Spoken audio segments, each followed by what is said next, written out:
I've got the looks and the charm of an old movie star. Cary Grant, if you will, so I find it bizarre that this girl should refuse to step into my car. She must be shy, she'll come around, it's just a matter of time. Aurora, Aurora. Hey there, Screen Beans, and welcome to Screen Snark, the podcast that celebrates all of the shows that are in our eyes, on our minds, and in our hearts. I am Rachel, quirky, shank, sweaty. And I am Matt, a.k.a. Stormageddon, also sweaty. A little inside baseball. If you are a podcaster in the summer, you can't use your air conditioner most of the time because it just makes too much noise, and then you become sweaty. So anyway, go ahead and rate and review this, because we suffer for you. For your delight. For our hot takes, we get really hot. So they're literally hot takes. Wow. All right. Matt, how are you? I'm good. If you hear Errant squeaking and chewing, it is because my new puppy Otis is in the room. Usually he's pretty good during recording so far, but we'll see what happens. Who knows? We'll see if Case curses your dog to misbehave for the recording. Exactly. We'll see. I am so excited for our guests. Our guests are the MCU Thoughtcast personified Audrey Anderson and Pilnok Pilnokerson. I debated making you Pilnokberg, like making you Jewish, like me instead. Sure. But, you know. I'd be honored. Yeah. Welcome both. I'm so happy you're both on the show. Thank you for being here. Thank you for having us. It is an honor. And a repeat. Yeah. Woo-hoo. Yep. You're back, and it's Audrey's first time. All right, bragging over here. Yeah. I promise to only talk about Hades like one time. That's fine. Totally fine. I started a fresh save file of it, and it's still so good. It's so good. So good. It is a God, very it's good so game. good. And how dare we are going to talk, of course, about the incredible MCU Thoughtcast in a little bit and interview these two fine folks. But before we get to that, we'll do what we always do and talk about the most recent thing we have watched. And just to keep the momentum, Pilnok is going to go last, so it's going to be me, Rachel, Audrey, and then Pilnok. And Word. I brought something today that I've actually been wanting to see for a while since it was announced, because I was cautiously optimistic. It is a video game adaptation into a movie, which those can be hit or miss. But this one is starring a young man that I am a big fan of. And it is the Uncharted movie starring Tom Holland. Oh, that's what I thought. I was. You said young man, and I was like, maybe too young. I cannot convince my brain that he is an adult, because he I was just like, oh my God, so Matt young. finally watched the WoW movie is where I thought this was going. I should watch that movie. I've still not seen it. Yeah. Tom Holland definitely has the same genetics as like any perma puppy that you've ever seen, where you're just like, I know this dog is 17 years old, but like you're just permanently a puppy. Yeah. There has been a time where I definitely looked at Tom Holland and I go, that man looks like he could be my son. And then I did look up his age, and he's like 3 years younger than me. He's 26. Yeah. Oh no. I thought he was like slightly younger than that. Shit. Oh man. He's the same age as me. Being I a said tra- the same thing about Timothée Chalamet. He also Yeah. looks like he could be my son. Also mid-20s. Yeah. Like I have Also 26. Yeah. Exactly. New Hollywood leading man look in. It's called perma puppy. he is. I miss Dad Bod. It's very weird to be attracted to him. I feel like an old man creeper, or an old they creeper at this point. Mm-hmm. But that said, so I had been wanting to watch this for a while, and it just recently came to Netflix, and so I figured, why not? Let's give it a shot. I am a diehard fan of the Uncharted games. I loved the fourth one best. I think that. Well, actually, that's not true. I liked Lost Legacy best because Chloe is one of the best characters in the whole franchise. And I'm happy to report very early on that the actress who plays Chloe in the movie is phenomenal. So that was great. Hell yeah. The film actually was a hokey action movie. Like, if you like hokey action movies, it's exactly that. And I'm surprised and actually relieved that Mark Wahlberg was actually pretty okay at it. I forgot Mark Wahlberg was in that movie. Oh my God. Yeah, as Sully, which I remember seeing like when that got announced for the casting, just like, why? Yeah, that's how I felt Okay. too. But he like toned down the Bostonian kind of like hey guy. Okay. Like there wasn't. I can't do as good as an impression as Scott Thomas does, but like Oh, Scott Thomas's. his Mark Wahlberg is impression. on point. But I Just cast Scott as Mark Wahlberg in Mark Wahlberg movies right from now on. Yeah, exactly. But good. he was actually genuinely pretty good. Like I didn't love his casting as Sully, but watching the movie, I kind of forgot. Like I kind of fell into it. Antonio Banderas plays one of the big bads in it. And What? Yeah. Wow. Yeah. What is Wow. this cast? It's a wild cast. And then Okay. Sophia Ali is playing Chloe Fraser. And again, Chloe's one of my favorite characters in the franchise. And she was actually portrayed pretty well in this. You know, the movie kind of, so it's weird. It meshes Uncharted 4 with Uncharted 1 and 2. Like Sam, Nathan Drake's brother, it doesn't really show up in existence until the fourth game. But he's in the beginning of this movie, which kind of makes sense. If you're telling this story from the start, because they obviously wrote Sam in the fourth game. We never really hear about him before that from what I remember. So like adding his brother in the movie made sense. Making this kind of a mesh of some of the games made sense. It had a lot of the big set pieces from the games. And like, I had a good time. Like, I didn't feel like Tom Holland was the Nathan Drake from the... I didn't feel like from the games, yeah. But I still felt like Tom Holland embodied the character. Like, I don't know. Also, I'm just, as I'm sure the two of you can attest to, all of us can attest to, I'm exhausted by the Joss Whedon-esque quipping that's in movies these days. No, we love Joss Yeah. Whedon. Huge fans. Just his Joss name gets mentioned and a Whedon. chill goes down my spine. I think More I like twitched. Not again. Yeah. Boss Whedon, because he's the man. Definitely not an absolute disgusting, deplorable human being who made a couple things that are pretty neat. Who may or may not have killed a kid. Yeah. Did. Did actually kill a kid. But I will say that the quips in this actually weren't as exhausting as that. Some of them were pretty good. A minor spoiler for the film is that Nolan North, who plays Nathan Drake, does get a cameo in the film, which was I won't spoil where it is, but it was a fun cameo. That's cute. And interacts with that. the leads a little bit, and I liked that.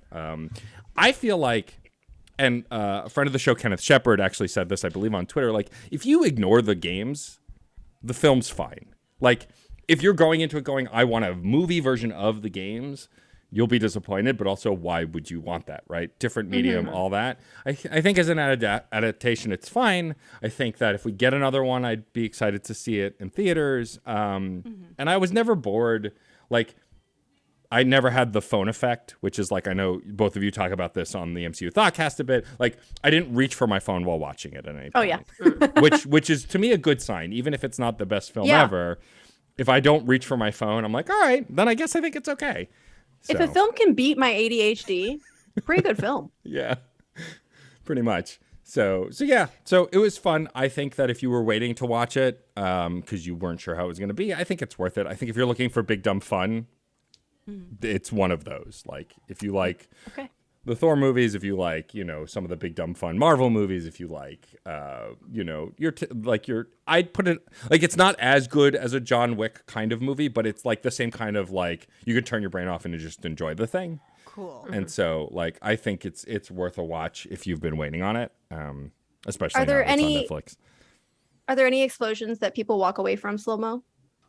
There are explosions. I don't think anyone walks away from them in slow motion, though. I'm still in though. Yeah. I love Uncharted a good doesn't feel explosion. like Yeah. Uncharted doesn't feel like the kind of like explode and then walk away while like putting your Yeah. sunglasses Yeah. on. Is It's kind it of a like PlayStation game? Yes. Yeah, I don't. it was actually I was gonna ask how this stacks up to something like The Mummy, which is of course my like Yeah. I mean, litmus test for like good, fun. how are you classic even action. supposed to even come close? Oh, right. Well, to nothing's that? gonna come Mummy. close, but like on a scale from like trash to Mummy, like where Sure, are yeah. we? I mean, you I would know? put this a couple steps below. Like, I think it's the same vibe as The Mummy. I mean, nothing's as good as The Mummy, my But it's pansexual goofy. awakening. But yeah, it's goofy, it's fun.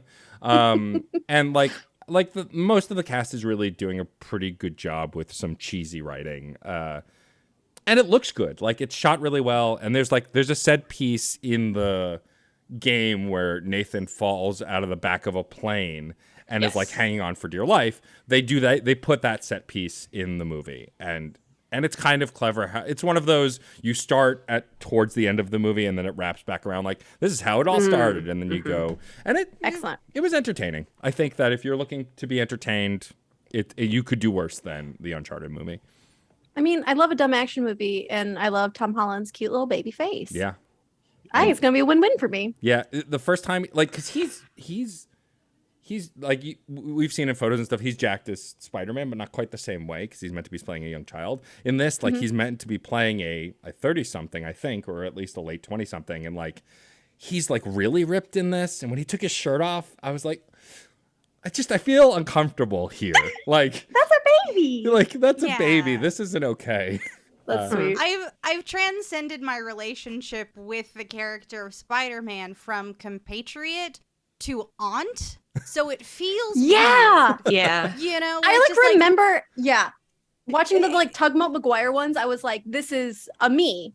Yeah. I am this age. This is fine. Yeah. And like now watching, I'm like, oh, I'm Aunt May. Yeah. Yeah, like I have become the age where it's like I must care for you. Yeah, I'm On worried a about you. parental level, Yeah. I think. What It's are you weird. eating? Weird. Yeah. Yeah. Yeah, no, that's legit. Yeah, I'm there too. Like, I find myself identifying with the parents in films now, and I'm like, oh no, oh no. But It's I'm coming also for you, very Audrey. old. Never. I'm very old. I'm close. I hope to die first. Listen, I'm Peter Parker's like cool fucking non-binary aunt. You Yeah. know, Mhm. like Hell yeah. I'm gonna sneak him daiquiris. Are you kidding me? Like, Hell yeah. I'm rad as hell. Pretty but, like, sure still. Spider-Man's old enough to drink, but okay. Is he? Oh, oh no, he's not. Depends. I mean, The it last depends. time I've seen a Spider-Man, I think I was like 5. Yeah, because Okay, he was fair. just about to start college Right. in the last one. Mhm. So Wait, in the Raimi 19. ones, isn't he in college? Yes. Yes. Maybe the that's first why one, I felt like no, he was more my age too. The first Also, one, he's Tobey in high school. Maguire looked like Older. an older character. Yeah, Tobey yeah. Maguire has got the opposite problem of Yeah. Tom Holland. He is perma old dog. And What's then the Andrew part? Garfield just met them in the middle. Yeah, he kind of looks Yeah. timeless a little bit. It's like an ageless Feywild's reject. Yeah. Oh my god. Ooh. Think about it. You're right. Yeah. Okay. So Uncharted, Yeah. I think worth the watch. It's about 2 hours long. It doesn't overstay its welcome. Mark Wahlberg is actually entertaining instead of intolerable. So, like, I think all around, I would say it's pretty good, dog. It's a pretty good dog. No, I said it's pretty good, dog. Comma. I was trying to Dog. be hip. God. Never mind. Forget Oh. it. Let's get to the part where I give it 3 words. Yeah, because Oh, what? I forgot about this. Fuck. Yeah. Yeah. God damn it. Gotcha. I'm going to start thinking. Yeah, Yeah. please. Please, I won't. I know what I brought, and I'm like, nah, I'm not ready. We'll get there. So, Matt, Yes. really wondering Yes. if you had to sum up Uncharted. It's just Uncharted. There's Correct. no more words to it. No right? Okay, subtitles cool. on this. Uncharted, that movie with Tom Holland, where we all feel uncomfortable with how hot Tom Holland is. If you could describe it in 3 words, and you can't use Uncharted, and possibly hot Tom Holland, because I feel It's like fine. we can't. No. How would you describe this movie?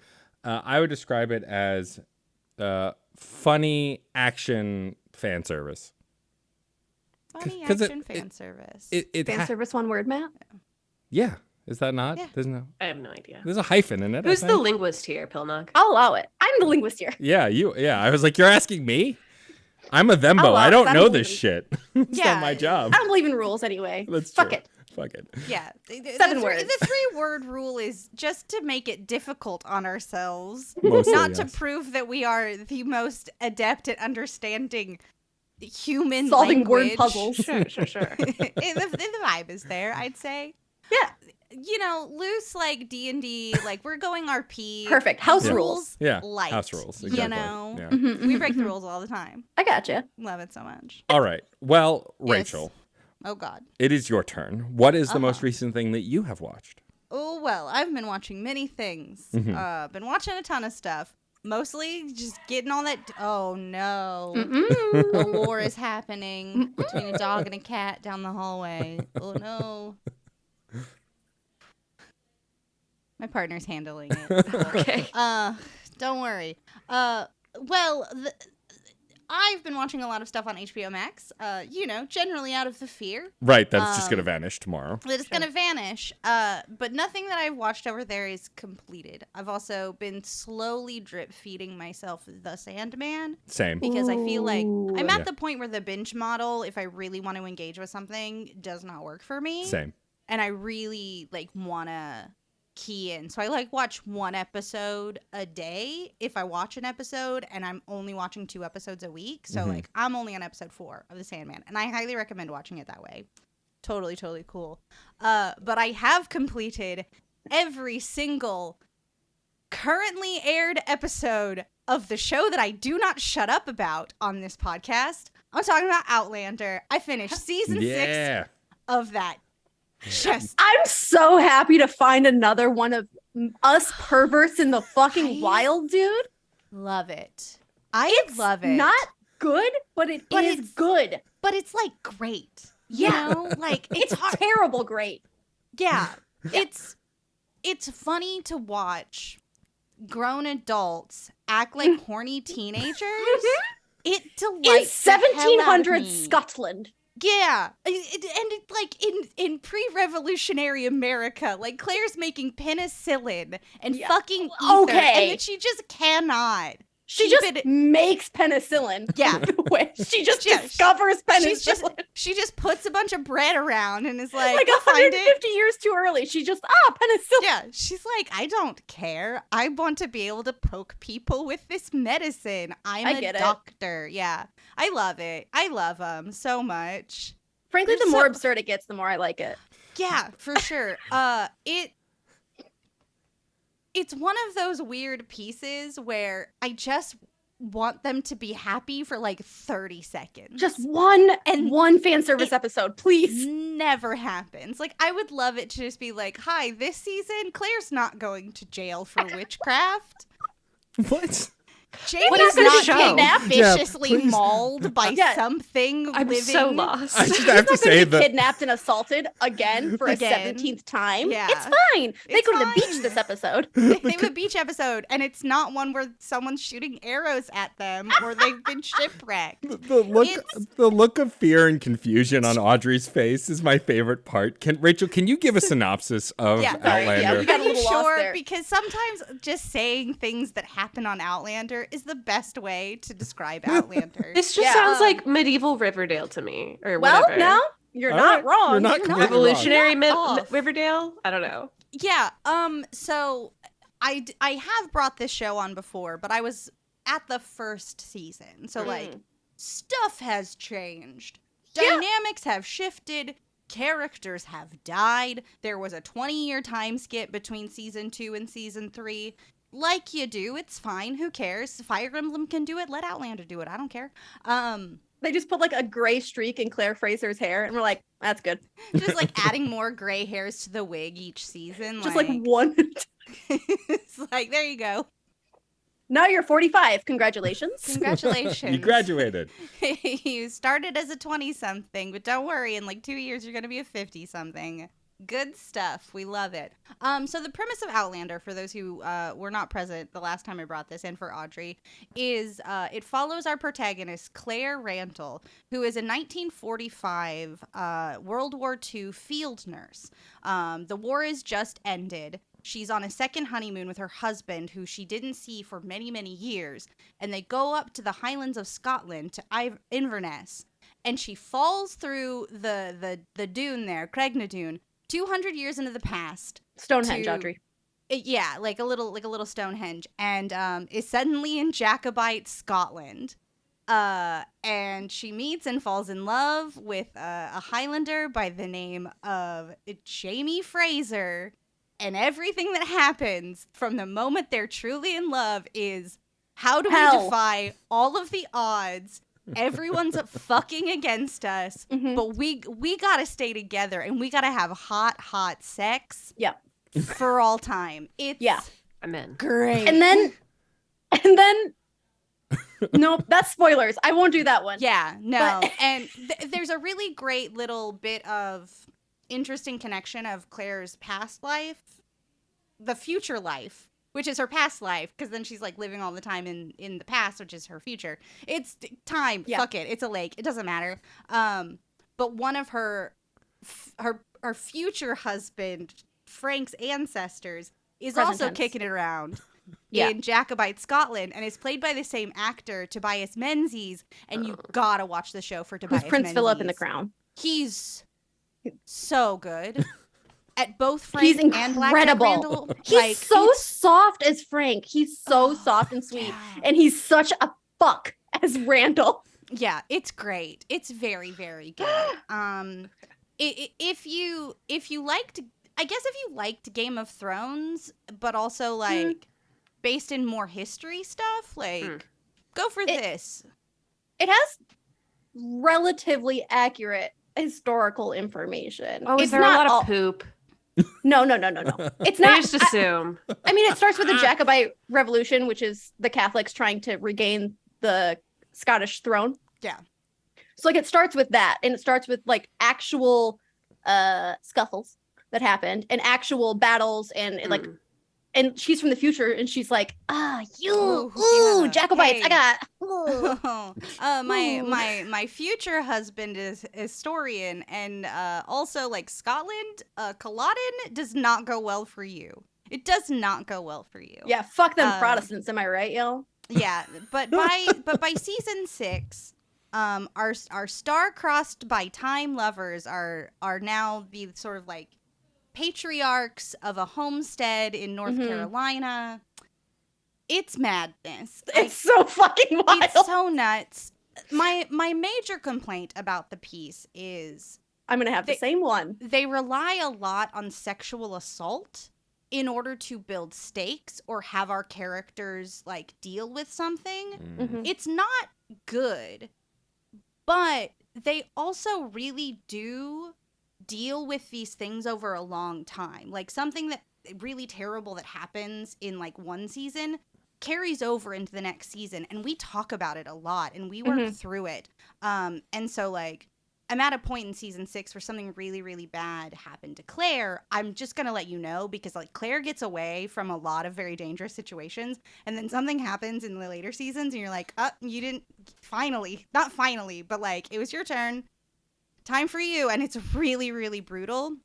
And so the following season really deals with that. And in the fallout of that, like this long, like PTSD moment, Jamie brings up the really terrible things that happened to him and how like it's really lovely to watch the two of them be like, you can show your darkness to me. You don't have to be scared. I love you. Like, don't worry. And it's really like, I think they just, even if they're horny teenagers, they have a really solid, good relationship. It's a shockingly healthy relationship. It's really, really it's like the rest of the world is just so fucked. So And fucked. they're just like, we hate having to do half the things we have to do. We just want to vibe and fuck and just like hang with our kids. Like, can we? It's really good. Yeah. It's really great. The costuming is wonderful. Yeah. All of the sets are great. It's The accents. The accents wonderful. I always think I do not ken all the time. Dinna forever. fesh. Dinna fesh, says an act. Dinna fesh. That's so cute. good. Yeah. The actress who plays Claire is Irish, by the way. Yeah. It's So really speaking of great. accents, she does a great Oh, English one. I'm definitely obsessed with watching those two Interviews? on interview tours because they've got really, number one, they've got really good chemistry. Mhm. You know, just across the board. You can tell that they love doing this show together. They're having a blast. They They get like to- their characters. They Yeah, like and they respect should. each other. Like, Mhm. yeah. Yeah, and I've also started reading the book series because Ooh. I've hit the point where I'm like, okay, Jamie and Claire have sort of become a way station for a community versus just like the two of them as it was in like earlier seasons and books. Mhm. And I want to go back and experience their romance again because that's how much I love their romance. That And I'm like reading all the things book. that you'll pick up yeah, now that you know what's going to happen. Yeah. exactly. And just I'm with these you. really darling moments that you don't really get because in adaptation they've sort of expanded it outward. So you get to see points of view of all the other characters, but the books are written at this point directly from Claire's point of view. So it's really sweet to watch their romance unfold and her like not admitting it to herself, but then also like suddenly saying, well, we're married now, and it's kind of awkward. So we just kind of like hold hands and touch each other to like get through the awkwardness. And it's really darling. And it sets up that groundwork of like Claire has found safety with Jamie, and Jamie has found love with Claire. And it's really beautiful. But like, holy shit, sometimes it gets so brutal. I think it's literally every other episode there's sexual assault, implied or acted. Yeah, for sure. And Jeez. it's just Maybe trying- every. It's unbelievable, the volume. And it's completely unnecessary. Very true. Just to elucidate how dangerous it is. Like there's one episode where a kid gets in trouble for stealing and they nail his ear to the town square like thing. The you put your gallows head through it. or not the gallows, the what is that called? You know, they have Stocks. them all- Stocks? The stocks, Yeah, thank there you you. go. And it's very graphic. But also, like, this violence renders some really human moments. I know I already mentioned the season 1, like, death scene where someone gets, like, gored by a boar. And there's just this really beautiful Jesus. moment where they're, like, they have this amazing, realistic, like, blood and guts and stuff. But it's this tender moment of talking to this man who is dying about his home. And he just gets so wistful and dreamlike. And it's just... he said that clover was so dense you could walk or you could float across the tops of it. Yeah. That's some magical ass shit, dude. Yeah, and it's why I can continue with this piece, even though it relies heavily on assault, imprisonment, like various acts of violence, because it really is like shining light on the humanity and really honoring these things. I wish they did the assault less. But at the very least, they deal with it like it's real and it happened, and it's not just like a party Next episode, trick. right. Yeah. It's not just a it- set piece. Yeah, it's overused, but they still really respect it. So Interesting. Yeah. I may have to watch this. This is the second time you've brought it up. I don't know that you brought it up as like an official pick. You might have once before. I can't remember. and maybe I did. I'm not sure, but Also, it's a I'm not completely surprised at all that different Pilnok show also by watches this it. point. I love 20 year, trash. Yes, I that know. 20-year time jump like changes the entire dynamic of the show. Yeah. Like, Yeah. It's like a new show now. yeah. In an okay way. Maybe it would have gotten stale. I don't know. I still enjoy. I still like it. I'm really excited. Like season 6 ends on a cliffhanger, and I can't. And it's like, I think I'm a need few season episodes 7. behind. Yeah. Scared. Well, Rachel, if you had to Yes. sum up Outlander Oh God. in just 3 words, and you can't use the word Outlander, which is only one word, Pilnok. I double checked. It's just one word. It's not a compound. It's just one word. No I hyphens. know. What 3 words would you choose, Rachel? Progressively evolving romance. All right. Cool. That's good. But second, but also trash. Delightful trash. Excellent. Well done. Well done. All right. Please don't get it twisted. It's still trash. Yeah. But it's very well done. It's very It's well done. good trash. trash. There could be good trash. It's Venom craft exists. Trash. Venom's great trash. Venom is great trash. So is Venom 2. Venom 2 is one of the best comic book movies ever. I won't hear otherwise. I still haven't seen Venom 2. I'm so scared. I'll watch it. I swear, don't yell at me. I'm sorry. You have to. I've been saving myself for either Venom movie because up Oh, until recently, patron. I don't go out of my way to watch Marvel movies or Yeah, no. superhero movies. You know? Yeah, fair. Yeah. Fair. And if I'm not making content off of it, what's the point? L- Yeah, legit. Well, if the people You're who telling are me. releasing comic book movies don't like comic book movies, why should we? But now it's time for the first of our 2 guests to talk about the most recent thing they've watched. So, Audrey, what have you brought to the show? Okay, can I do a franchise of 7 movies or do I have to pick one movie? You can do a franchise of 7 movies because we've done that God. before. Picking one, I think, would be like picking my favorite of my pets or something. Uh-huh. So recently, I've been watching a lot of like YouTube videos about this because like I like watching movies and then watching people talk about the movie that I just Yep. watched. Addicted same. Do that a lot. I love it. Yeah. And I really like horror movies, so I watch like Found Flicks, Dead Meat, like I'll Mhm. listen to people's podcasts. And then Nightlight actually just did an episode about this. I really want to talk up to you about the Paranormal Activity franchise. Amazing. Oh, Incredible. shoot. I should have seen this coming. These I'm are curious. my comfort movies. I Hell yeah. have the first 6 on DVD and I'll just pick one and I'll just pop it in the Blu-ray player or whatever. And the most. What? Is this weird to you? This is how I. This is how Pilnok I already interact has with horror anxiety movies. just hearing about it. Oh, I can't they're believe you have a so DVD good. player for one. I don't. I use the Xbox. Oh, okay. I'm Well, back the with you. No, why would I Xbox is have a a DVD player? Got it. Yeah.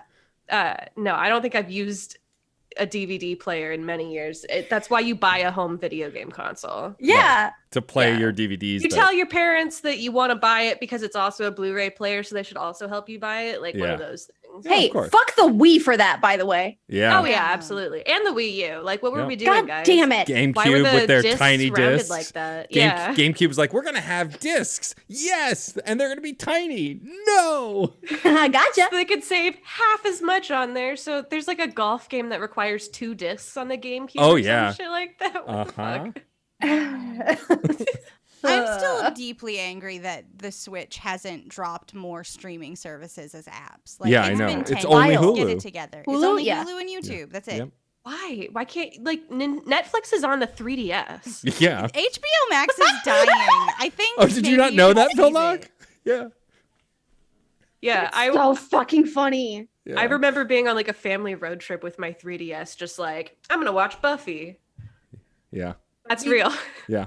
We just made a point about how much we hate Joss Whedon, and But that's that your is poll. literally what I watched. God Yeah. damn it. You can't. so We're can't erase broken. the We're so past. broken. I think the first time I watched Buffy all the way through, it was on a 3DS. Anyways, So I have a question about the Paranormal Activity franchise because I think I've only seen the first one, and I am a coward who has recently started watching more horror movies.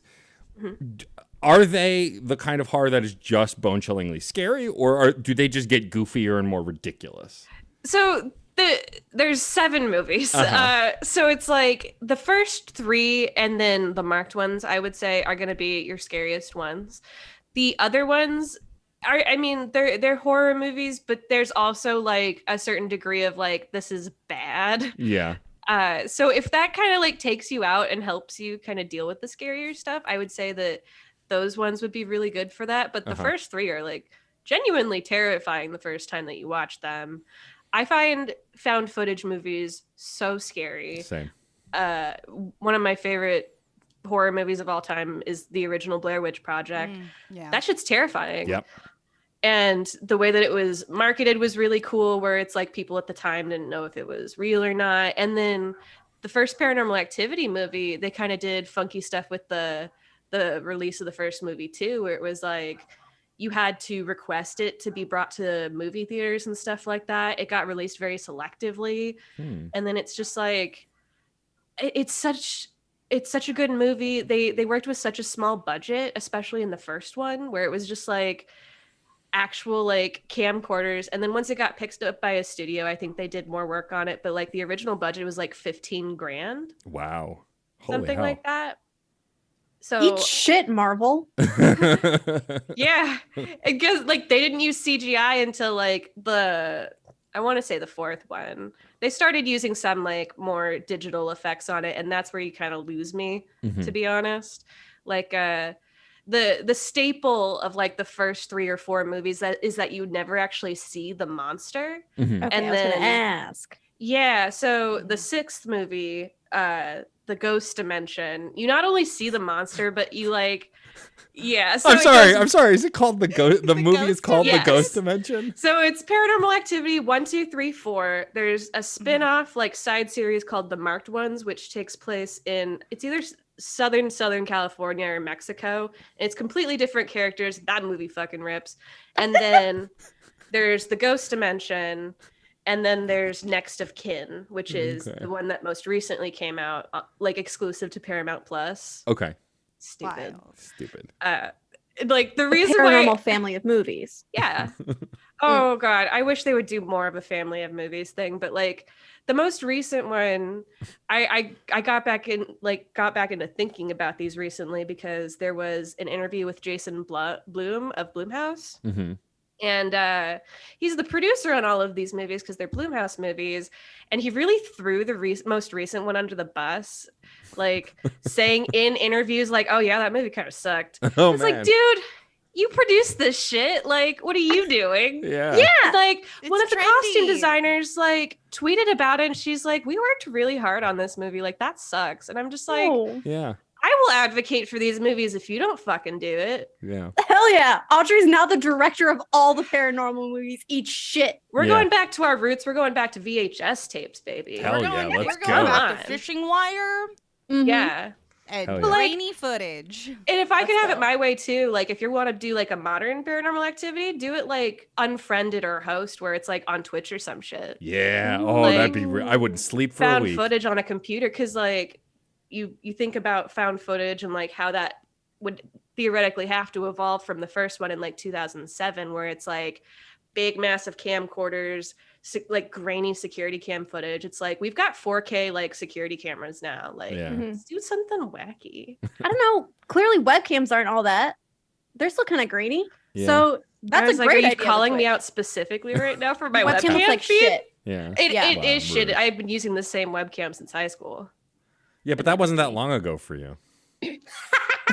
I'm just saying. So happy to have someone on my Alright. side. Look, I'm the old man on the culture podcast. wars. The old they. I am the on the youngest podcast. of every group I'm ever in, I swear to God. Yeah. You're not the youngest in our group. By like a year.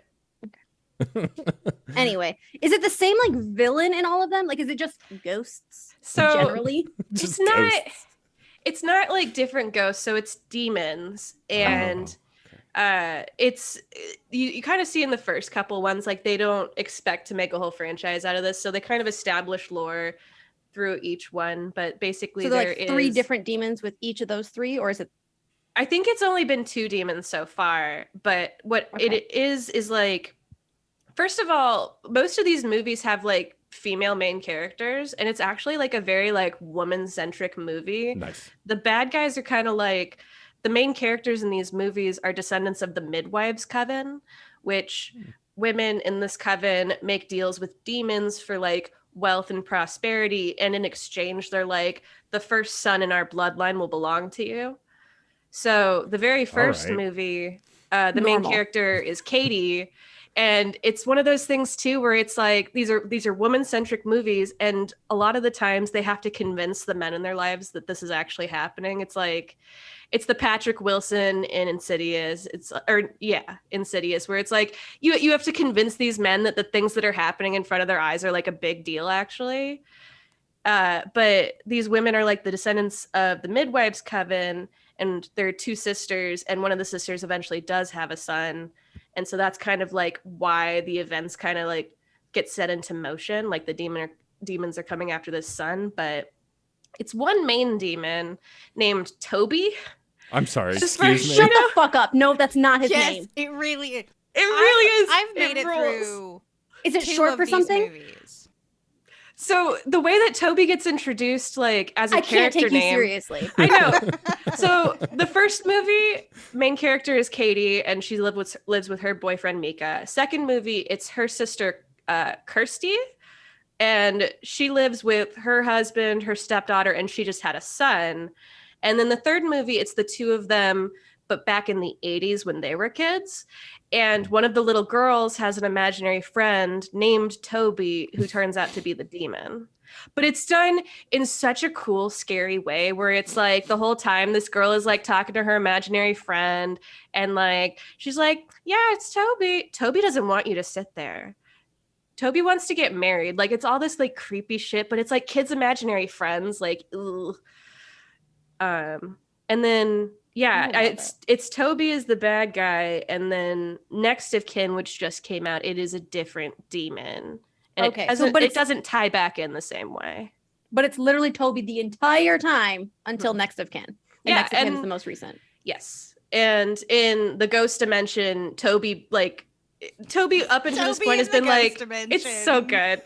And up until this point, he's like been like shadows and black fog and like possessing people. And then in Ghost Dimension, at the very end of the movie, he becomes like not corporeal. And it's a dog. Opposite. It's Toby Fox the whole time. Oh, I love that. That would be great. Who doesn't love dogs?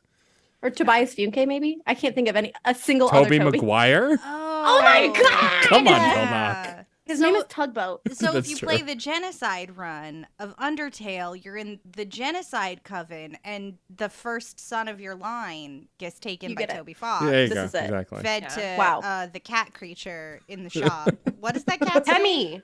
Temmie. Yeah. Temmie's the I don't know if that's the one specifically Yes, what you're no, going and for. then I gets was like, fed to I know Temmie. 5 Undertale characters. So that's one of them. Yeah. I also always forget this too, but there is a Paranormal Activity VR game that came out. Like I bought it at one point because I have the PlayStation VR, and I put the headset on, and like the title menu, you're like in a creepy attic, and I Oh, was no. like, no, thank you. Yeah. Could never. And then I wasted $40 on that game or whatever. Yeah. It was a learning experience. Yeah. Yeah, I was like, I just won't buy these from now on, but That's you know, fine. that's fine. Yeah, you won't make that mistake again. Yeah, I don't know. I have friends who That's played Resident Evil 8 in in VR, and I'm like, I can't. Oh no, not I played even. the first 20 minutes of Resident Evil 7 in VR, where Yeah. you're just kind of like walking out in a swamp, and then I got into the house, and I was like, Nope. I'm good. I'm good. Pass. You. I You know said what this to me happens. once, but I didn't I didn't know that this is also what my brain was doing until you pointed it out. That it's so much easier to watch someone else do the bad and scary things Yes. than to be the person in control walking into the Oh, yeah. bad and scary place. Mhm. Yeah. Like, no, I will not play a fucking scary video game except for Phasmophobia, where I can hide in the van the entire time. But like, Yeah. yes, maybe I could watch a kind of scary, slightly scary movie. But Yeah. like, my Yeah. threshold for scary games is so Yeah. much like no. Yeah.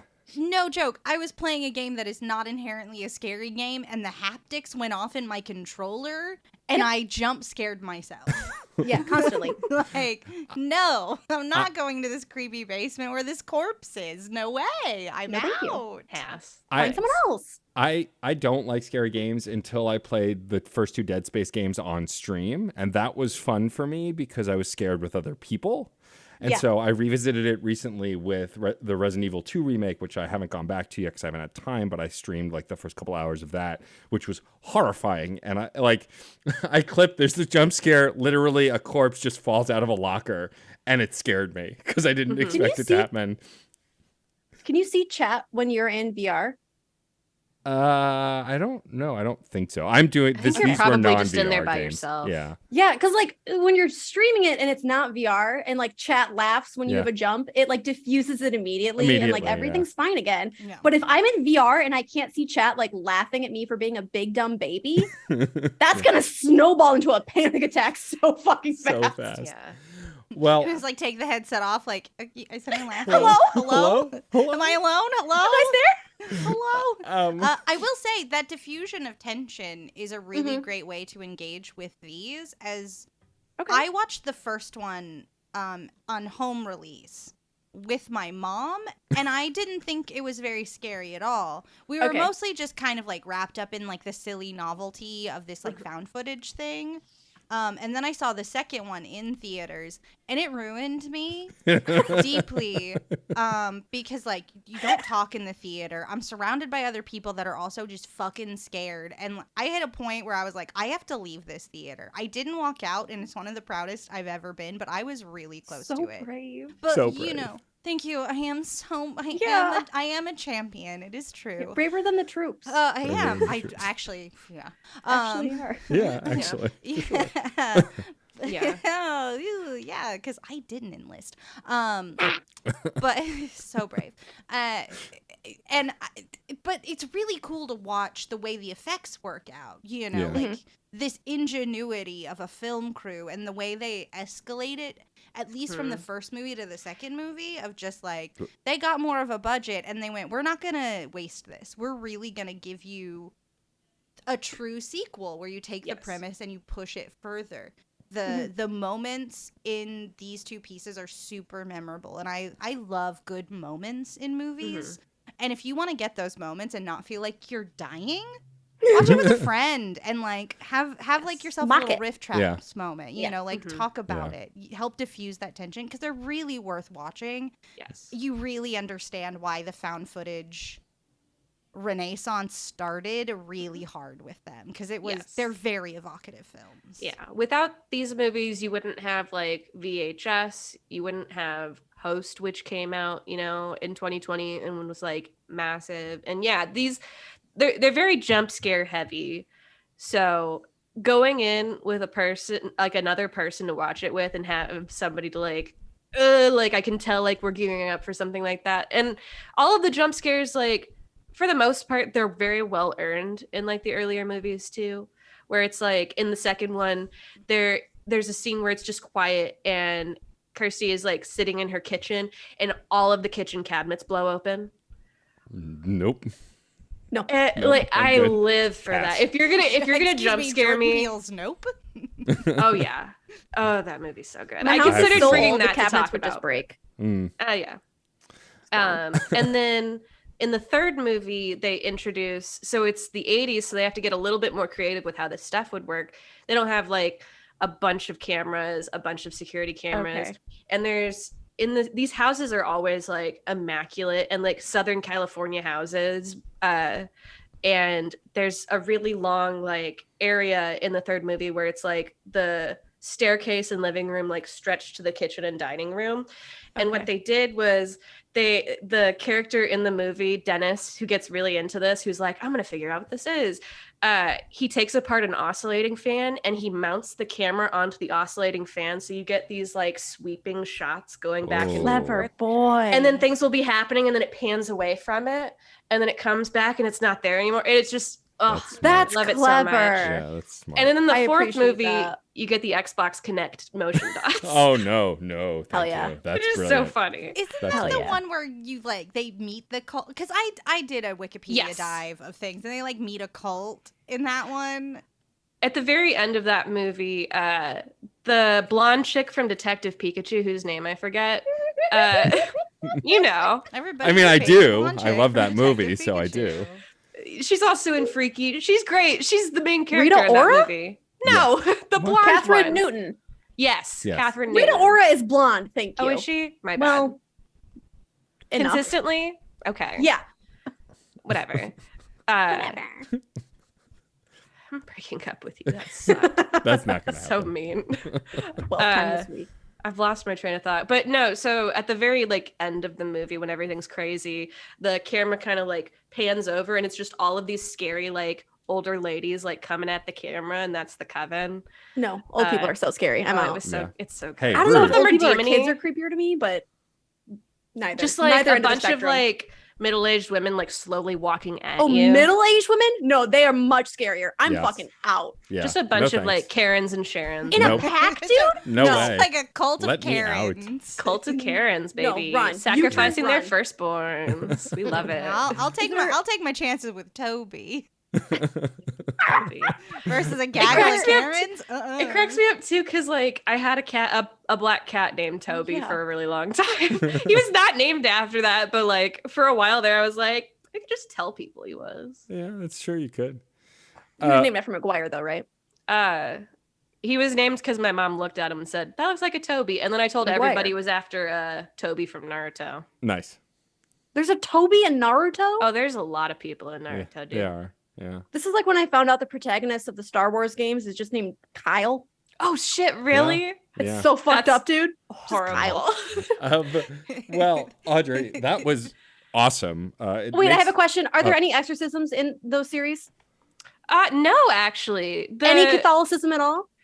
No, sometimes they'll bring in like a site. Actually, there is an attempted exorcism in the ghost dimension, and I've it never- doesn't Was go there well. not a priest And in the first one? I thought there was there's a priest that a came psychic. through and he was a psychic. And He's a like, you psychic. know, your house isn't haunted. You Well, are. And it's just so like, funny, what too. the fuck? Yes, he comes in and he's like, "So I don't deal with demons. I'm gonna leave right now. I'll totally put you in touch with a guy." And then they call the guy, and he's like out of town or something. And it's just like, then the rest of the movie happens.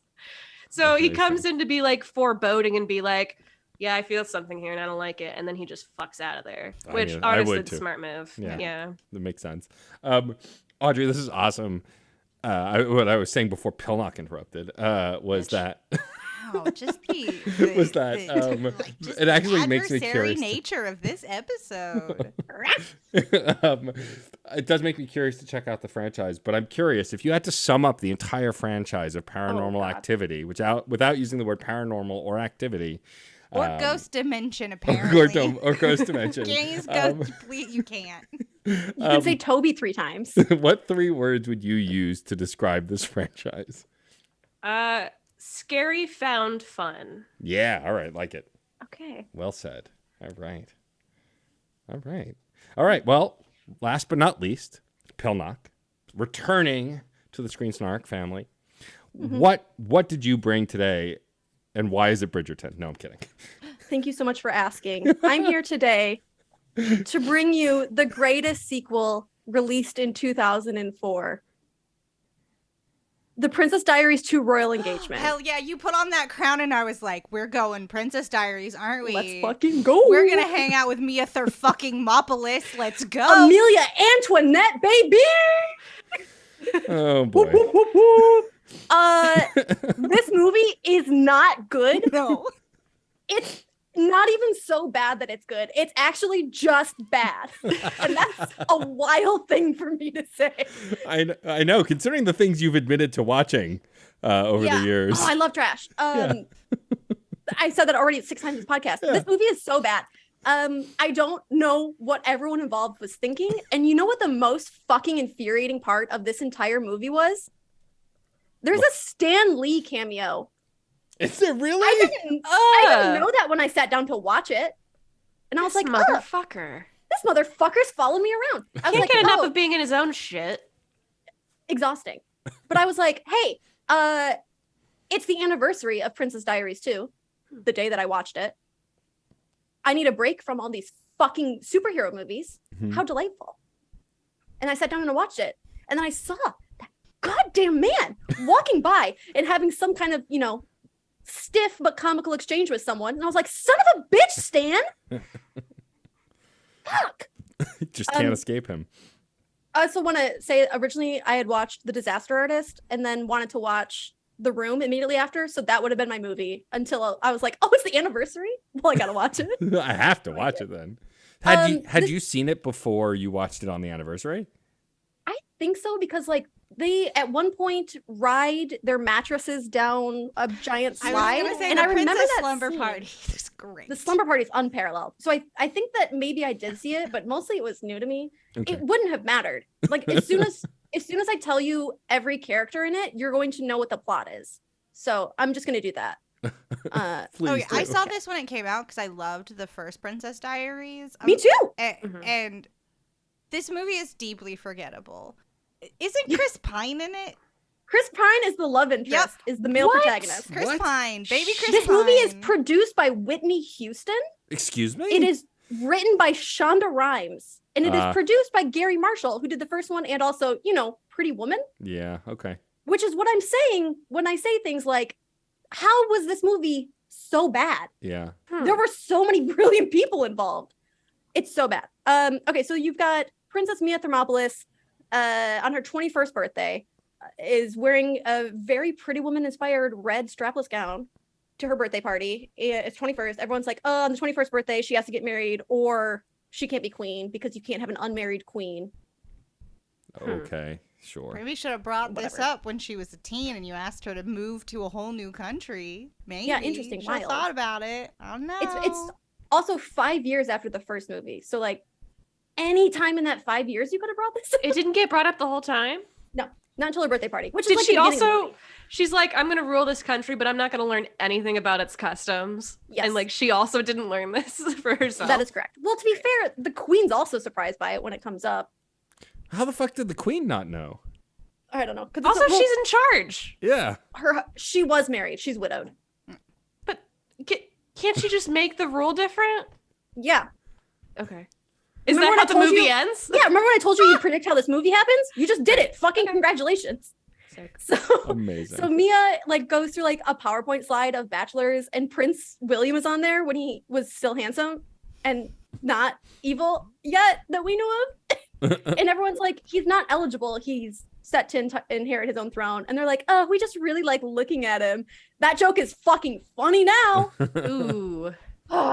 Anyway, she ends up picking some random duke or I don't give a shit from England. And they're just doing it out of duty. And the whole time I thought that he was going to be like, oh, I was only in it for your crown. But at the very end, she's like, I think we both deserve a chance at real love. And he's like, yeah. And they just break up. Amazing. So nice. It's so polite. Yeah, Chris Pine is like his uncle wants him to claim the throne. So he's a blood descendant. So if Mia doesn't get married, then this man becomes king because kings don't have to be married to rule. Sexist. Oh my God. It's a very girl power movie. There's just like, it really, hold on, I'm sweating talking about this movie. Just getting hot and bothered talking about the Princess Diaries too. Royalties. Okay, so the entire movie feels like Gary Marshall was just trying to throw in as many cliches as possible, which should be my jam. Like the entire thing. There's a princess sleepover. There's all the orphans live in a castle, and also they're princess for a day. They like get a castle. A spare castle becomes an orphanage. Like you do. I wish it's like enemies to lovers. I was gonna say enemies to forbidden lovers. love, enemies to lovers, forbidden love, arranged marriage. It just like it's forever. It's like every fucking cliche you can think of. This like the palace staff is snarky, but they cut to the palace staff a lot doing things. Like, why? We spend a lot of frames watching palace staff like look cheekily at the camera while they're doing something, and I'm convinced that every single one of them is just a friend of Gary Marshall. Because it's so weird. It's so weird. The blonde who plays the assistant to the queen throughout, like with like the flippy haircut, that's just Gary Marshall's daughter. So I was like, she's not very good at acting, but like I like her. What's the deal here? Oh, it's nepotism. Okay, explains everything. Fuck, I don't know. This movie, it's the most predictable movie. I still kind of enjoyed it. It's bad. They fall into a fountain. Like the entire movie is just tropes. They fight until they fall into a mountain or into a fountain. Into a mountain? They fight and then they kiss, and then she pushes them away and they fight more and then they kiss again. And it's just like, come on. That's all I remember is there was a trailer that was like, I think them both going, I hate you. And then they kiss. And coming soon to Disney. Like that was it. Yeah. Raven Simone is in this for some reason. Twice total. Okay. So like she appears and I'm like, why the fuck is Raven Simone in this? It's clearly a Cheetah Girls crossover. Obviously. Well, it is obviously so that they can do karaoke at the slumber party. So that Julie Andrews. Here for you. Thank you. I was like, what just happened? Oh, because I was doing Julie Roberts because Pretty Woman. Yeah. Julie Andrews and Raven Simone sing Crowning Glory as their karaoke song. Okay. All right. There you go. All right. Sure. She has like the cliche closet of your dreams. It's like very Clueless inspired. You walk in, or first it's like this mural, and the mural is remote controlled and slides open, and then behind it is this giant walk-in closet dressing room with like remote controlled drawers and just like, I don't know, a few milli worth of crown jewels and shoes and clothes that are frumpy and sad. Wow, sounds delicious. Maybe we should eat her. Yeah. It's I can't think of everything else that's in this movie. That's okay. None of it matters. There's like cute touches and bullshit, and that's like the entire movie. There's like the thinnest thread of plot throughout. Oh fuck. Obviously, the queen and Joseph, the bodyguard, played by the guy who is the concierge at Pretty Woman, the same man, is in this movie. There's so much Pretty Woman in these movies, you guys. He and the queen get married. So, like, Mia is at the altar, and she says, hey, Killaby, or whatever the fuck that guy's name is, that she turns down after picking him from the slideshow. It's not going to work. We should not do this. She gives a big impassioned speech. She says, we should abolish this marriage law. We should, I should be able to rule regardless. And everyone's like, yeah, she should. I'm like, she doesn't know shit about this. She like just arrived by airplane here, you know. She's 21. Pilnok. Do you know what I was doing at 21? Yeah, not in like a country. Thank God. You know Also, when I was Queen doing at abdicates? 21? I don't remember. I was 20 fucking 1. Exactly. I drank all those memories away. What are Also- you talking about? Pilnok, what in your life makes you believe that people with authority have to know what they're doing? I don't understand where you got that from. You know what? That's a fair point. Yeah, Because it's- Julie Andrews. She knew what she was doing. That's true. Julie Also, Andrews. Matt, this is fiction. We can write the world we want to see, not the world as it is. True. Yeah. True. Genovia itself is fictional, you know? Doesn't have to be Hey, a fun fact. competent person. Genovia was previously colonized by or something by, because they have an Independence Day, from Spain and or French forces, which means also because she was going to be married by the Pope or Archbishop, means this is also a Catholic movie. And Nathan Drake was raised by Catholic nuns. We are 4 for 4 in Catholicism. Ooh, You are we're correct. heavy in the Th- Catholicism. You've been going for that the whole time. Yeah. That's why you asked me that question. Yeah, I was Yeah. like waiting for it. I was like, hold You on a fucking second. sicko. I do have a question, Pilnok. Yeah, Are what's up? you familiar with the book series that this movie franchise is based off of? So there are 11 books Yes. in the series. Yes. And the second movie is based on none of them. Weird. I mean, it They makes just- sense because what I understand of the book series is like Mia sucks. It's all from her point of view, written as a diary, and she's just like hateful and entitled. And they really saved this in Ooh. the adaptation. Meg Cabot writes a lot of young adult, female focused, and they're usually really fun, interesting books. So I was wondering why they veered away from them. I hadn't read them.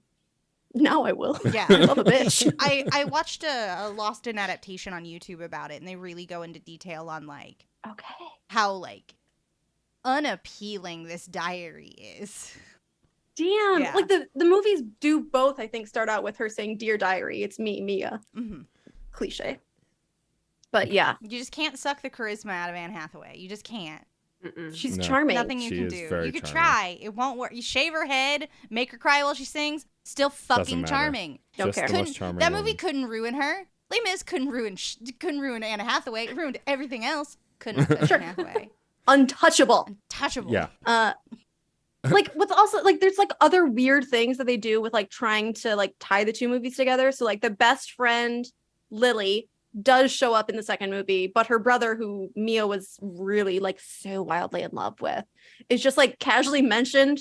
He's not coming. And then you just like move on. Like, okay, fuck. All right, fine. We had to Bond girl him. It's fine. Don't worry. Yeah. To be fair, if she liked him when she was like 16, 17, and it's been 5 years, there's no way. No. And she's like about to be queen. Like, nah. Yeah. You ditch your Uh, hell school boyfriend for royalty. Like, Hell yeah, you do. Get Chris Pine. Are you Come fucking on. kidding me? I would get Chris Pine now if I could. Yeah. Are you kidding? Chris Pine does abdicate his claim to the crown, like after she is like, I'm not marrying this guy, and also this rule is stupid.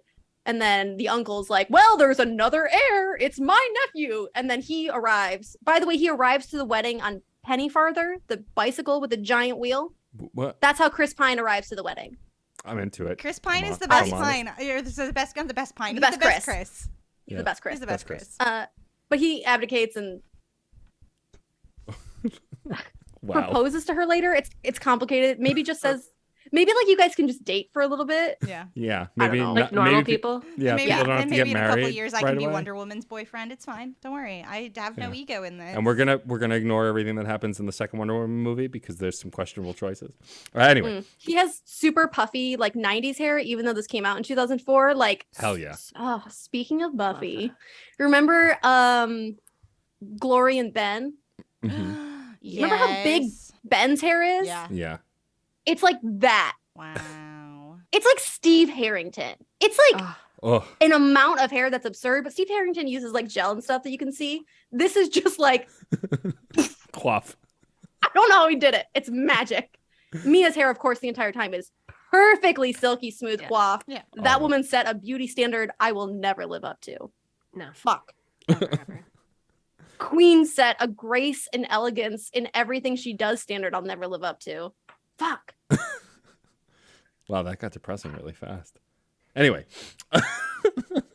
Well, Pilnok. He teaches her how to shoot a bow and arrow because of course he has to teach her how to do something because it's a fucking cliche. I was gonna say. I can't. There's so many tropes. Too many every tropes. trope you can think of is in this movie. And it's Oh yeah, It's that good, hair is but it's going so bad. wild. It's Yeah, it's big, poofy big. on the top, got a little bit of a mulletiness going on in the back, just a tiny bit. Don't hate a mullet. I I'm love not a against mullets. mullet. Don't get if it. he had committed to a mullet, twisted.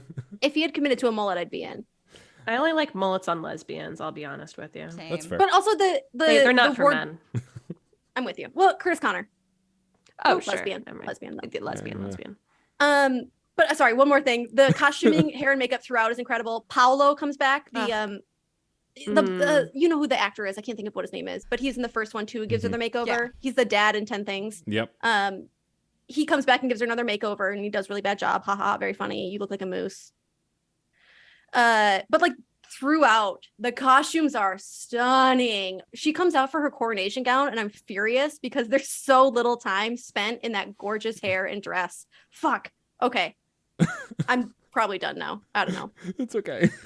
I love the passion, the commitment. I saw this movie when it came out. I loved the first one. I saw this movie when it came out. I could tell you nothing. It sounded like you were describing a brand new movie to me. I remember literally none of this movie. I totally forgot Chris Pine was in it. Surprise, Matt. We made this one up. Yeah, right? It's Gotcha. Jonathan It's just- Frakes. I was going to say, everyone, We're going to tell you this whole 4 podcast movies. is just to gaslight me into believing that it's One real. of them isn't real. Turns my, out it's not that'd the be- one with the time-traveling WW2 nurse. It's this one. If I come back, I'm doing Princess Diaries 3, a movie that's confirmed to never get created. Amazing. I was gonna really write it. confused for a second. I was like, has there been a that third one been hidden from me? No. Julie but Andrews said if- no more, If you please. want the, Wait. if you want the taste of all of this, please go watch the Christmas Prince series. Oh my god, dude. If this had been later in the year, I would have brought it. I love those I love fucking them. movies. Are you kidding I me? love That them. one like shot in Princess Diaries, the royal baby, where they're video chatting with Princess? the dad. No. Christmas Prince Royal Baby. Yes, sorry, did a bad Seen job. past the first It's one. fine. There's a royal baby. There's a royal baby, Yeah. Like 4. and just There's 4 of them them. video chatting with her dad and going like naming all of the problems they have, and then going, and also our baby might be cursed. Oh, God. There's a fear of a cursed baby. It's the perfect synthesis of Paranormal Activity and the Princess Diaries. And Treasure. Yeah. It's trash like Outlander. I love it. I'm not We're one yet. Tom Holland shy away from this being the perfect synthesis. I love the Christmas Prince They're movies. so good. I'm not They yet. give us a new one every year. What a gift. I'm they not yet haven't though. They didn't give unconvinced. us one last year.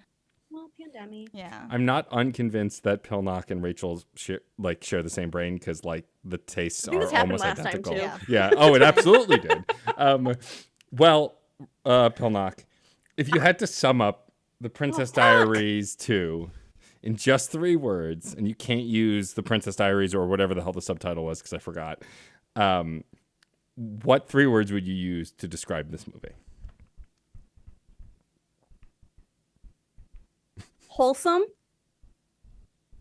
Garbage. Tropes. Yeah, right. Yeah, straight to the point. Lets people know exactly what they're getting into. I think, yeah. Yeah. This is one of those moments I where... would watch this again, which is I know. the wildest thing. Well, I was going to say, this is one of those moments where you described it, and I went, that makes me want to watch it. Like, Yeah. I don't know why, but it does. I'm probably going to go watch The Christmas Prince. It makes me want to sit down and watch like 8 DComs just in a row. yeah, dog. Yeah. Luck of the Irish, maybe? Oh my god, I was about to say Maybe. Luck of the Irish. Are you kidding? I was in love with Ryan We are the Merman. same brain, We dude. truly it's are. Are you literally the kidding? same person. Fucking Smart House, give it to me. I love Smart House. Case of Gall's in that. Ah. What the fuck? So good. Well, we are reached the portion of the show where we interview our incredible guests, and I'm just so excited to talk about the MCU Thoughtcast because from the minute it was created, I went, "This is brilliant," and I'm a Super fan forever. And this was way before I had the pleasure of editing one of the episodes. But that said, talk about how this came to be. Like, I know that both of you were friends IRL, and like, you know, you sort of like each other, I think. But like, I think I've said on the podcast before, like on the MCU Thoughtcast, that if Pilnok and I see each other walking down the street, like I would cross That's the across the opposite. street so I don't have to walk towards her. yeah. I wouldn't just cross. I would like turn down the next street to go out of my way to avoid this bitch. You know? Can't stand her. We talk once a week about a movie we both hate, and then we don't see each other for 2 weeks. We do it every other week. You're Yeah. bound by your trauma, like Jamie and Claire. But I know that the pitch of the podcast is that you actually felt FOMO for the most recent Spider-Man film, and so you wanted to watch to get up there. And I know Pilnok had some minor history with the films, having seen most of the early Phase ones. one. Yeah, phase one. And Audrey having literally no clue. So talk about how this came to be. There's literally the two of you just talking like, I want to see this movie. Let's watch these and talk about them. I absolve myself of all blame for this. This was entirely Audrey's idea, to the point where she had to bring it up to me like 3 times before I realized that she was serious. Yeah, I think the podcast is just like 7 different kinds of FOMO because my beloved boyfriend Cam, Yes. who I live with, Previous has guest like of this show. he has like fucking 25 podcasts. Sure. Yeah. Okay. And I was just like, I've enjoyed guesting on those. I've been on a few of them. And I was kind of like, I want a podcast. And my favorite podcasts typically are ones that do discuss movies. So I did bring up like Dead Meat. I'm typically a horror fan, and I for so long was just so put off by superhero movies. Yeah. They're kind of a lot. And then it's also with the MCU, they build on each other, right? So we're now into year like 13 technically of the MCU existing. And I was like, I don't want to just like, what do you do? Do you just sit down and marathon all of them if you want to watch the newest one? Hey, I don't recommend it. We tried. No. Don't fucking do that. Not a No, good idea. it's a mistake. These No, movies, bad. Don't even try to do 2 a week. Yeah. That's too many. something wild I realized very recently. I did the like, each like on Twitter is my favorite film from whatever year. And Yeah. consistently, the MCU movies did not make the list. There was No, Right. does always not You surprise remember me. them. They're fun summer blockbusters. Yeah. And like, I get why people like them, but they're not like good cinema. They're No. actually quite bad. Yeah. The times that I come out of those movies like, I enjoyed that are somewhat rare, Yeah. but Well, so it's- appreciated when they do happen. It's also like, once the movie is over, immediately I'm like, well, that was fun. I liked that. And then I think about it for like more than an hour. And like, that was the stupidest fucking movie that made no sense. There were so many plot holes. Who the fuck are these characters? There's no motivation for them. There's Yeah. no chemistry between them. All they do is quip. There's barely any plot. What are we fucking doing here? It's all CGI. You couldn't hire a fucking practical effects artist, or you're afraid of working with unions? Like, yeah, they they do a are. great job of tricking me they've been into treating liking their that movie VFX at artists first. so badly, So bad. ruining people for their Yeah. for their shitty VFX. Like, it ends with a blue beam in the fucking sky. Yeah. A lot of beams. Faceless beams. army that can be disarmed by destroying the one thing, and they all it's fine. It's always You're the describing literally every movie, including the ones we have not yet seen. Guess correct. Fucking spoilies out here. Yeah. Literally the How first dare. and second Avengers movie. Yeah. It's also just like so many of them are just like new superhero fights evil version of that same superhero. Correct. And that's the first of like all of their solo That's all of movies. phase one. Yeah. Phase one is Right. it's so hard to do phase one because they are not good movies. Real I understand stinkers. that you have nostalgia, like people have nostalgia for them and like them. I get it. I remember being in the theaters for like Iron Man 1 and it was fucking exciting. Yeah. Anthony Stark is a horrible piece of shit. I don't care. Don't at me. I have not seen movies. Don't give me spoilers. But like, he's in. It's just rewatching the movies is hard. Yeah. Yeah. And like rewatching the Hulk is hard. And rewatching like You know what A was, lot of you it- know what was refreshing? Ang Lee's Hulk. Weirdly enough, at least he's haven't doing watched like it. weird. Well, it's not part of the MCU. Yeah. They Mhm. like nobody liked it, but predate. it Yeah, really yeah.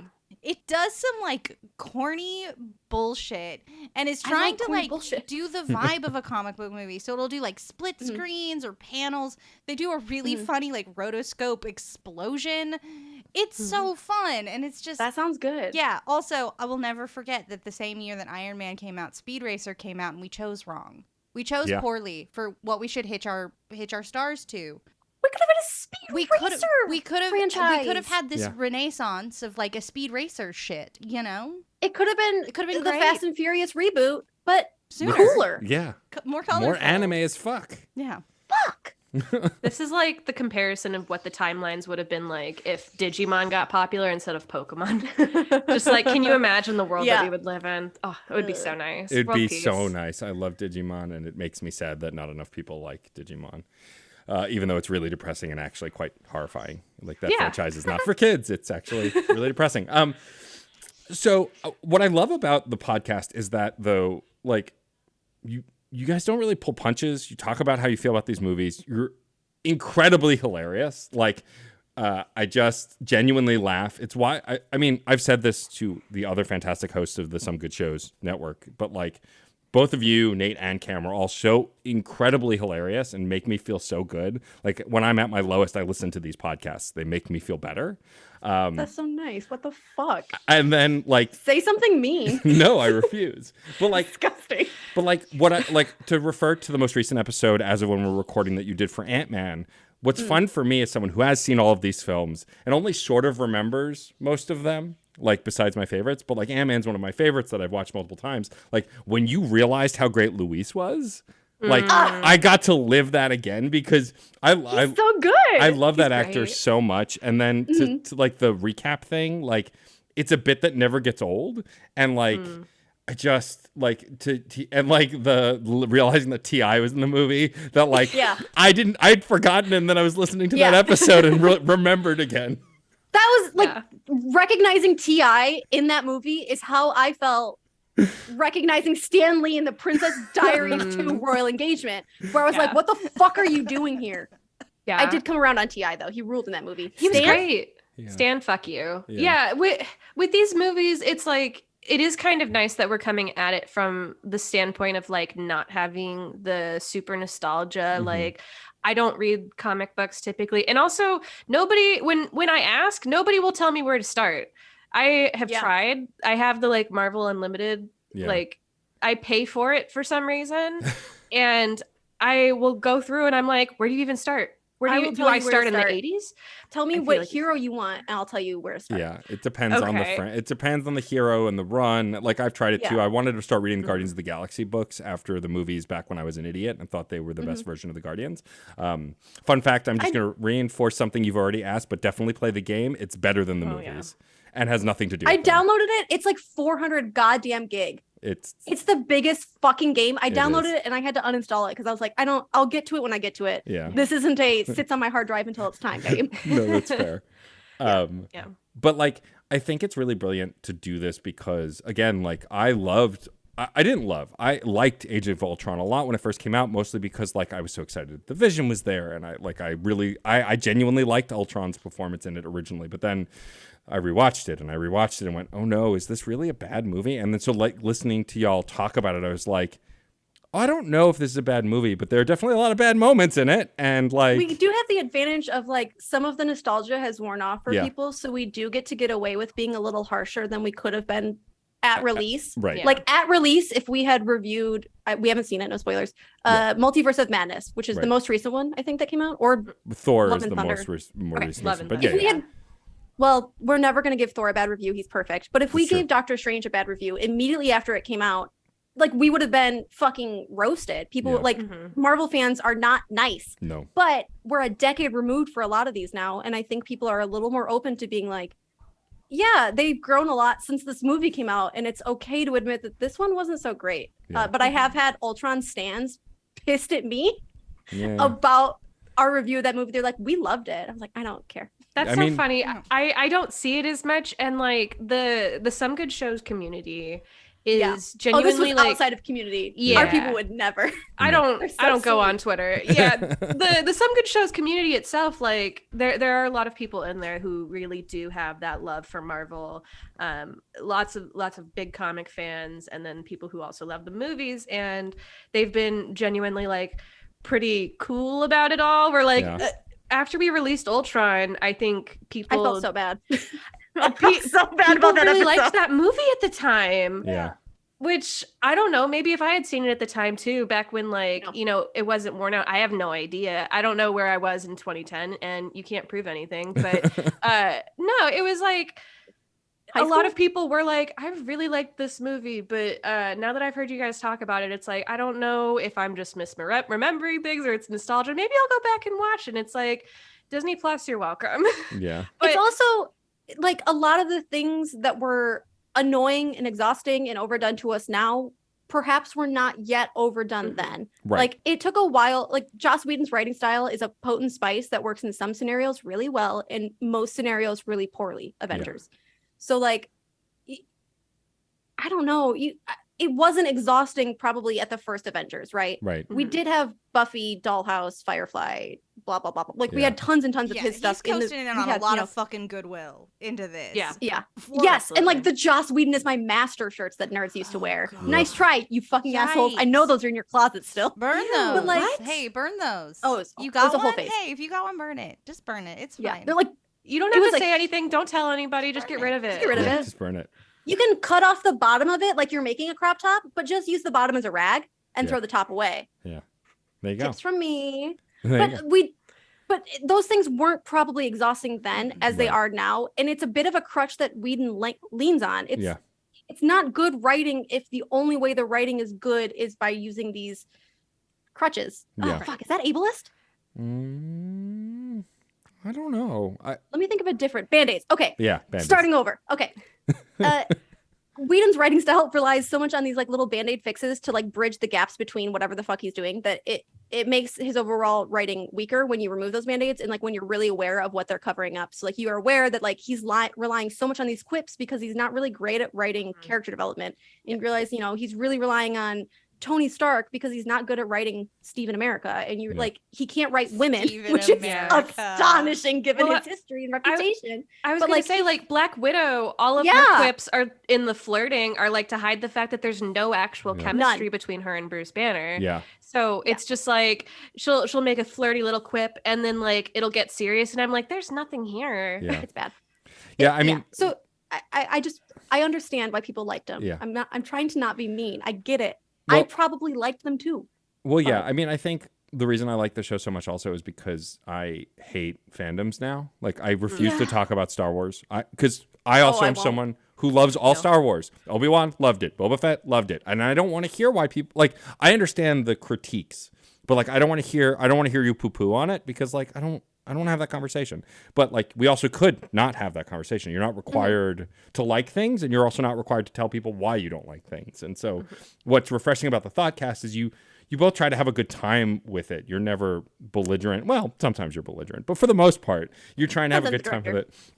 But like the thing that was really stood out to me was Winter Soldier is one of my favorite films in the series. Like I love that one. I've watched that one multiple times. When you talked about Steve's relationship with Black Widow in that film, it reminded me of the best version of Black Widow, which I'd forgot about. Yeah. Because no I spoilers, loved but her for the in that movie. most part, that's the best she'll ever be. I think Yeah. she gets Oh, other Buddy like like they riffing have off of such- each other. Yeah. They have such cute like bro banter. yeah. Yeah. Like that's how we talk to our friends. Like Mhm. that writing was Yeah. perfect. yes. And then just like, what if she sucked in like the next movie? it makes it such a bummer too because most Marvel movies now are ensemble casts where Yeah. it's like you know a bunch of different characters that you would see individually and then come together, and it really sucks to go from just like changing writers, changing directors. It's like all of a sudden we go from a character that we really like to one that's lost everything that made her great. Like Yeah. it's such a bummer, and I mean we're just starting phase 3, so hopefully it's not as much of an issue going forward, but man, Guardians 2 is next for us. they did not Mhm. have a cohesive like writing style for the first like couple of phases. It is Yeah. such a bummer. It's like I know that you can do better, and I'm not gonna Yeah. let you get away with not doing well, especially You've got the money. Yeah. exactly given the budget of these things. And I will always get angry about the amount of money that Robert Downey Jr. made off of these. Like it's fucking Especially since he doesn't ridiculous. show up to studios to record anymore. He does it from a recording studio, green screen in his mansion. So you know in Civil War when they're standing around the table arguing about the Sokovia Accords, He's not he's not in the actually fucking room. there. Ugh. You know how much you got paid for that fucking movie? Yeah, From his basement, dog? Fuck this. stupid. I mean, You are I gonna hit a think- point where they get real samey though, and like, oh boy, it's not. Why? Why are these? As someone who does a weekly breakdown of this sort of like pop culture, like Mhm. all encompassing, everything's kind of being influenced by it. Like there is a lot of like homogeneity that's about to start hitting you, especially as things like collide more, and Yeah. they're just like, it's all 10 poles. The connective tissue doesn't matter.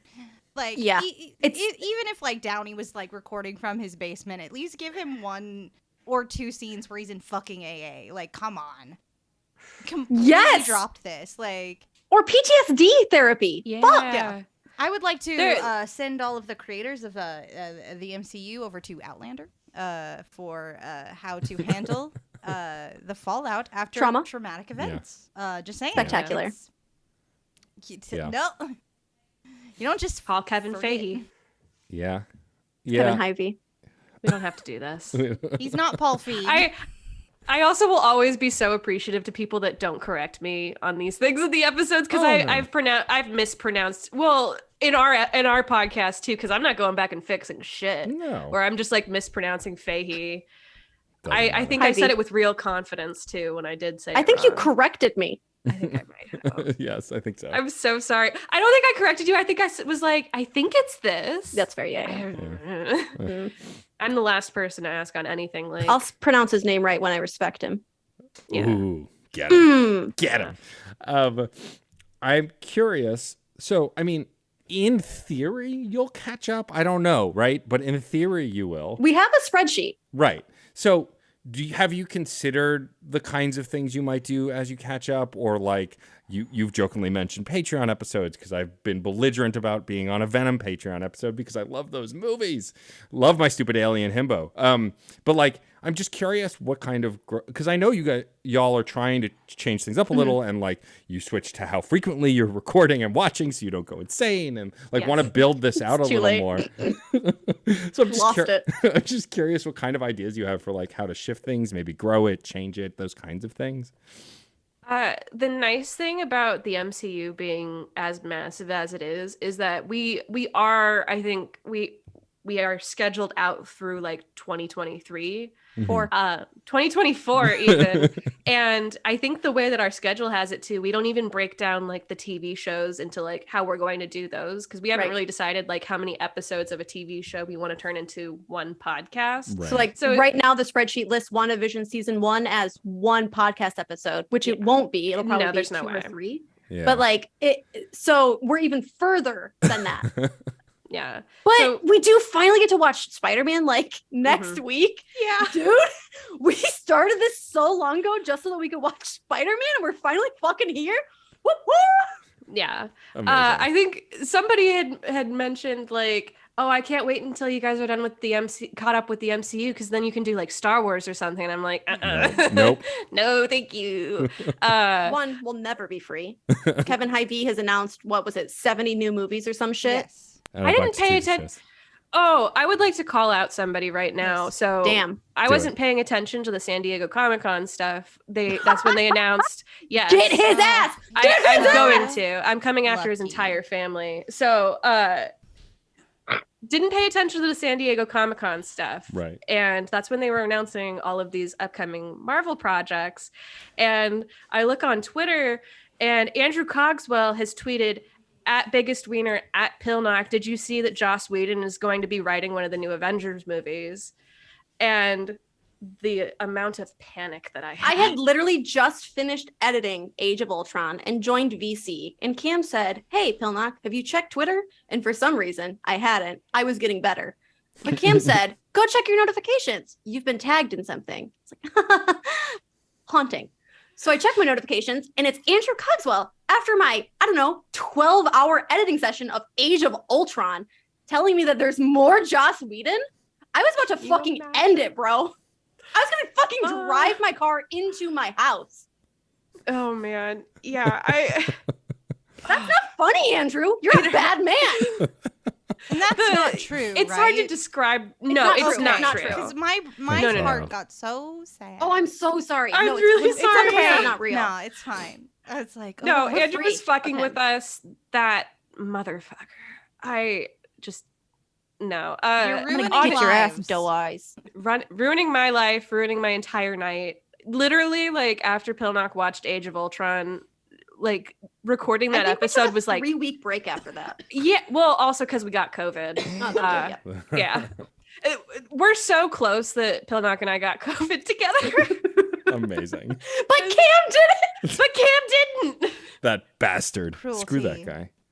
God, No, I love shit. what an Cam. asshole. What a jerk. Yeah. No, I love Cam. I can't stand Honestly, him. though, I Shit, love Cam. the podcast. It's impossible to know how we're gonna feel about it in 2024, Sure. but if there, it's hard to find something similar to the MCU where it all is supposed to be Right. part of one larger thing. But I like doing movie podcasts. I would continue to do something else if we did come up with something that we wanted to do. There It's is the DCU. Sorry. Is it? That It's not was as my cohesive skin. though. You're right. There is the DCU, but then there's like HBO Harley Quinn, which is fucking incredible, and everyone should watch it Doom so Patrol many times also over. Doom is Patrol. awesome. I'm But so those sorry, aren't Doom in Patrol. the DCU. Yeah. I've seen the Suicide Squad, I believe, the second Yes. one. That The one was good good. Good one. I liked that one. I yeah. liked that a lot. It was Yeah. also a really nice break from the way that MCU does things to Yeah. that. Have you seen movie. Birds of Prey, Audrey? No. Oh, Genius. see Oh, I that think you'd one. really like That's that. a good one, Okay. yeah. Yeah. And then I also watched, I mentioned this on the Thoughtcast also, but I've been watching The Boys. I'm all caught up with that now. Nice. And that's also like being so ingrained in like superhero stuff. It's like, it's nice to see a different take on it. And of course, I mean, I'm also caught up on like My Hero Academia and shit Right, like that. of I don't know. Maybe I am into superheroes. I mean, I at think you this might be. point, I think My Hero got you the bug. Woof.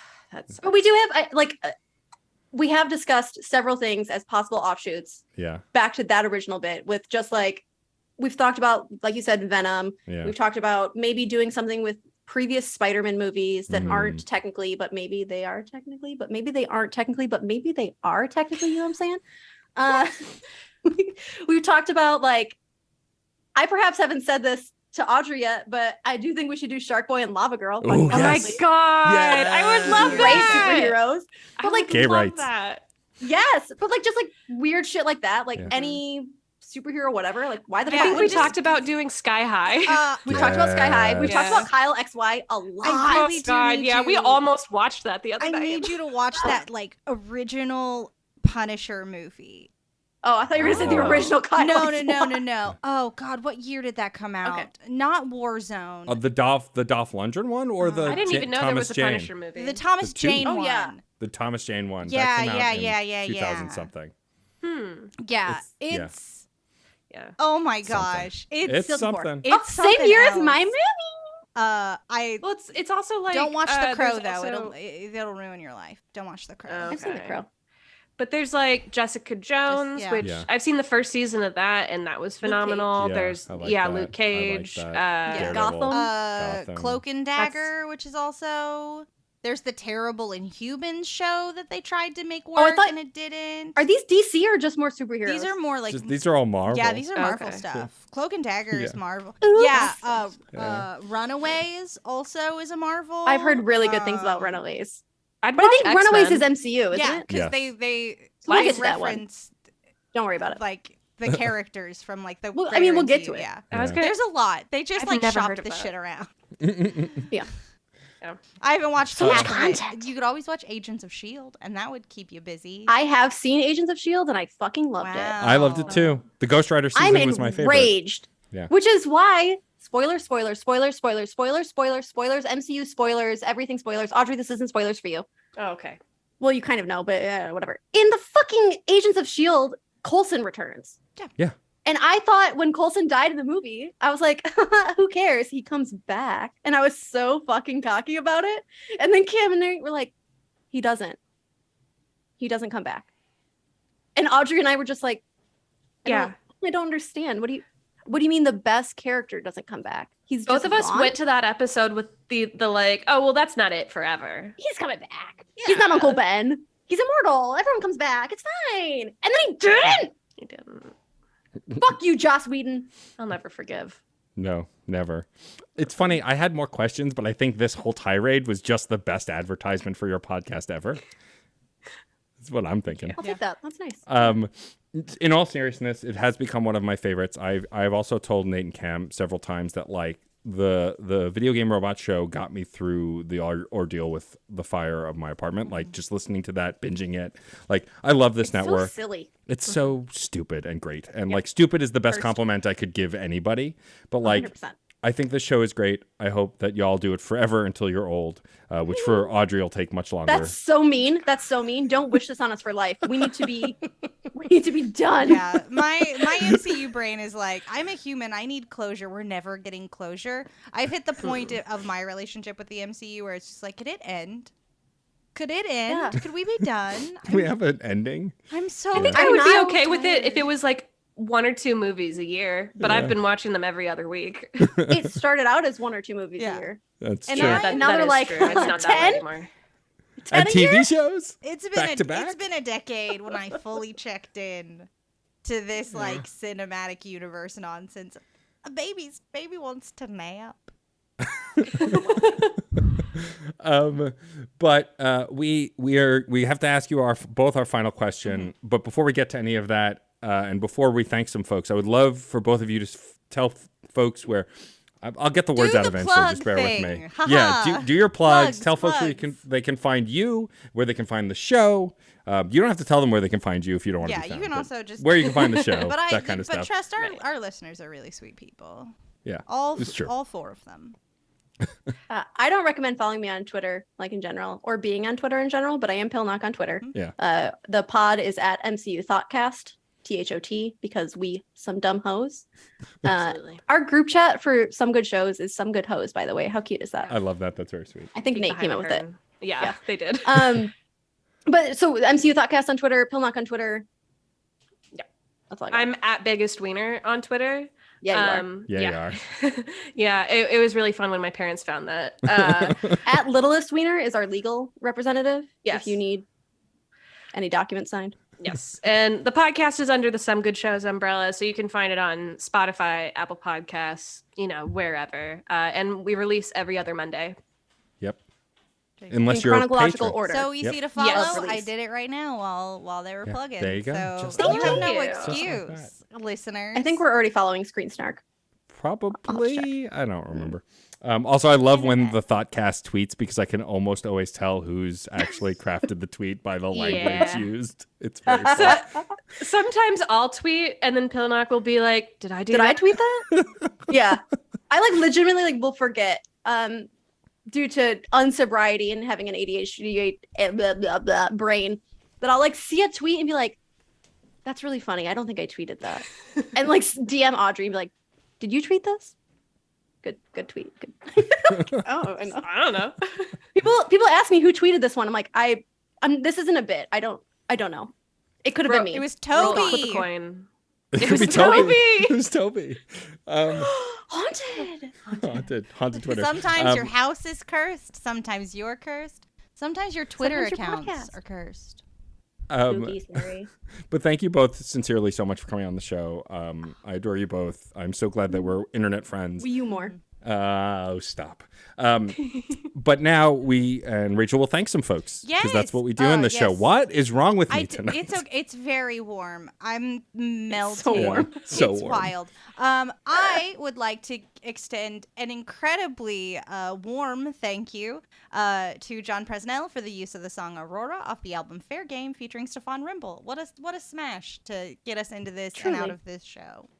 Yes. And I would like to thank the incredible Katie Bug who designed our incredible show art. Those cartoony selves came out of her incredible brain, and we thank you for letting us use that. I also and no want to thank. thanks whatsoever to Case Aiken.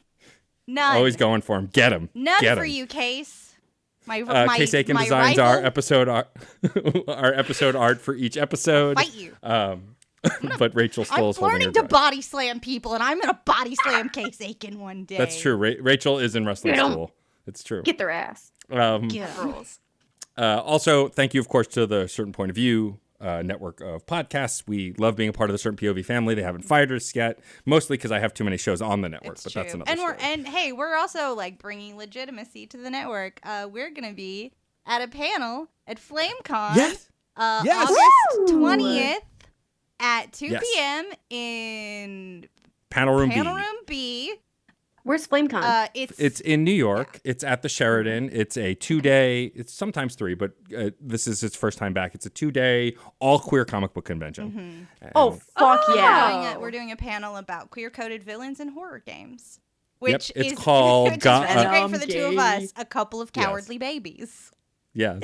It's called Goth Mommies and Leather Daddies. I Goth believe. Daddies. Fuck yeah. Oh, Goth No, Daddies. it's and leather no. daddies and goth girlfriends. And Goth Girlfriends. Yeah. There we go. Does Pyramid Perfect. Head count as a Yes. goth daddy? Yes. Okay. 100%. Great. Or- Incredible. I'm guessing Lady D, Goth yes. Mommy. Yeah, for sure. This is incredible. Will it be live cast? How can I consume it? I cannot fly to New York City. So this is happening with also Jeff Moonen, who is my co-host on Fun and Games, and the incredible Wally, who's a TTRPGer. We are going to release it as a Fun and Games episode after the con, so I'll be able to share that with everybody after. Okay, cool. Okay. And we're very excited for it. So if you're in the New York area and you're going to be at FlameCon, please come to our panels on the Saturday, I believe the 20th at 2 p.m. Yeah, Please you'll be come hang out fresh. with It's us in like one person. of the first things that happens. I think there's an a cappella group happening at 12:45 that you should With also check Rachel out. Lizin. Just saying. If I find out that you attended FlameCon and didn't go to my friends' panels in acapella, I'll beat you up. Yeah, and Pilnok There you will. go. I'll body slam you. But I feel like at a certain point after the goth girlfriends and like daddy bullshit, someone's gonna be into that. Yeah, that's Yeah, true. for sure. Body That's true. slams are sexy. Get over yourselves. Come on. Think about Also- it. Have a good time. Good. Also, you can find the podcast on Twitter at screen_snark. We are screensnarkpod@gmail.com if you want to send us an email. Please write us a review, rate us and review us on Apple Podcasts, Spotify, wherever you can review your podcast. It helps to grow this awesome audience. It helps us to continue to bring awesome guests and grow the show. And now I'm going to pass it back to Rachel to wrap up the show by asking our guests our final question. Yes. So I'm going to ask Audrey the original flavor question, and I'm going to ask Pilnok a different flavor question of the same ilk, because Pilnok has already answered this question before. So I'll start with Audrey. I don't remember it. Audrey, if you had to choose one trope as heavily featured in movies and television to instantly and magically be true in your life, which one would you choose? Oh shit. I've definitely like heard this on the podcast, but did immediately forget it. Yep. Tropes. I think I remember listening to Pilnok's Gilmore Girls episode, and she picked enemies to friends or enemies to lovers. Sorry, I corrected it. Fuck. Shit. It's like my entire personality. Figure it out.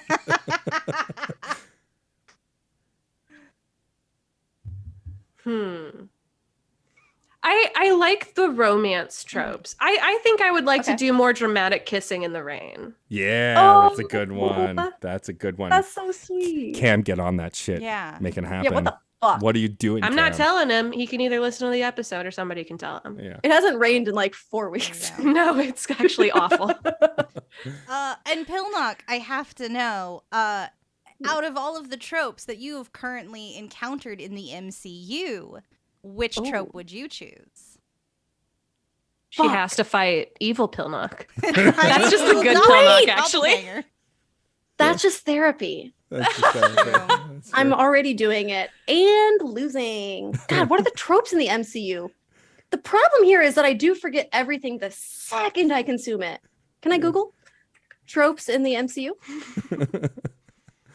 Friends and family members who need to be rescued? No. Evil counterparts? Maybe. Maybe. Killing the good guy's loved ones? Mm. Oh, fuck, maybe. Good guy always wins in the end, whatever. World-breaking threats to the planet or galaxy? I'm not going to pick that one. The bad guy is still around somewhere? Fuck, that's good. That's a good one. No, I'm going to kill fucking Nega Pilnok. There you go. Is Nega Pilnok nice and like a good person? Oh, she's fucking Glenda the Good Witch. Oh, I Yeah. can't stand that. Ugh. I A can't real stand her. Pollyanna. Cringe. A really Sickly. Pollyanna. Sickly Wait, sweet. does that Yeah. mean you have to kill me? Because I'm pretty plucky and optimistic, and we share a brain. Oh, fuck. It's fine. I'm over it. Let's go. I'm ready. I'd pay to watch that. I'm I don't gonna need to choose be the around. trope. The villain doesn't stay dead. Nobody stays dead. So Oh, that's kill good. my ass. good. It's Okay. fine. Body slam me I to like it. hell. Well, again, thank you, Thank to our you. incredible guests, Audrey and This is Pilnok. so Thank you much both for being fun. here. This was fun. Yes, thank you so much for having us on. This was a blast. I want to thank my stunning, brilliant, strong and badass co-host, Rachel Quirky Shank. And I would like to thank my progressively evolving romance co-host, but also trash, Matt, aka Stormageddon. Accuracy. And of course, we want to thank our incredible listeners. This show would be nothing without y'all. Thank you for tuning in every 2 weeks. We will see you at the movies or on account somewhere. Bye-bye.